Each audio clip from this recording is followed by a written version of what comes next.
밥맛 좋고 쌀알도 큰 전북의 대표 쌀, 신동진이 퇴출 위기에 몰리면서 논란이 끊이지 않습니다.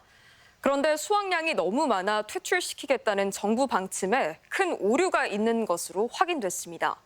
20년 전 과거 수확량 자료를 토대로 퇴출이 추진되면서 오히려 수확량이 더 많은 품종으로 대체되는 엉터리 정책이 추진되고 있는 건데요. 조수영 기자가 취재했습니다. 소비자 입맛을 사로잡고도 퇴출 위기에 내몰린 전북 대표 브랜드 신동진 쌀.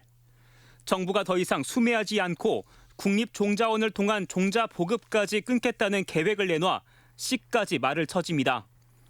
쌀 과잉 생산이 문제여서 생산성이 뛰어나고 재배 면적까지 넓은 신동진을 퇴출 대상에 올렸기 때문입니다. 생산량이 570kg을 넘는 수확이 많이 되는 품종이라고 보시면 되고요. 그러니까 꾸준히 다소 내입제한을 하고 있었는데 마지막으로 이제 남은 게 신동진. 하지만 이 정부 계획 앞뒤가 매우 맞지 않습니다. 농림축산식품부 산하 농촌진흥청이 최근 발표한 보도자료입니다. 이제는 신동진 말고 병충해에 강한 대체 품종인 참동진을 심으라며 비교 성적표를 첨부했습니다.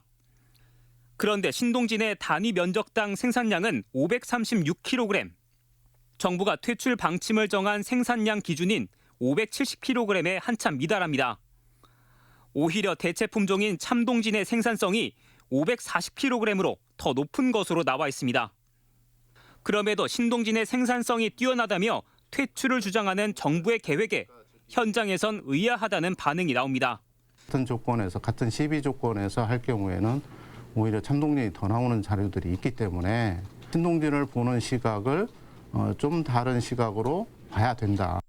취재 결과 정부의 신동진 퇴출 계획, 심지어 철진한 자료에 의지한 것으로 확인됐습니다.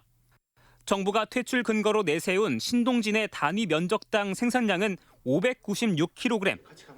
알고 보니 지난 2000년 품종 등록 당시에 적용됐던 구닥다리 재배법에 따른 생산량이었습니다. 쌀 생산량은 이렇게 질소가 포함된 비료를 얼마나 쓰느냐가 절대적입니다.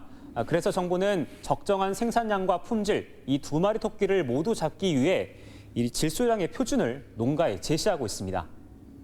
과거와 달리 질소 비료를 적게 쓰도록 현행 표준 재배법이 바뀌면서 차이가 발생한 겁니다. 달라진 재배법을 신동진에 적용하면 생산량이 크게 줄어든다는 게 3년 전 농촌진흥청 실험으로 입증되기도 했습니다. 생산성이 좋다는 말도 안 되는 이유로 신동진을 단두대에 올린 정부 계획이 졸속에 오류투성이었던 겁니다. 1억 원의 포상금까지 내걸고 전국적인 논란을 일으킨 농림축산식품부는 뒤늦게 상황 파악에 나섰습니다. 저희도 그 부분을 지금 진흥청하고 같이 지금 검토하고 있는데요. 전라북도도 지속되는 농민들의 문제 제기에 조만간 농림축산식품부를 방문해 정책 추진을 미뤄달라고 건의한다는 계획.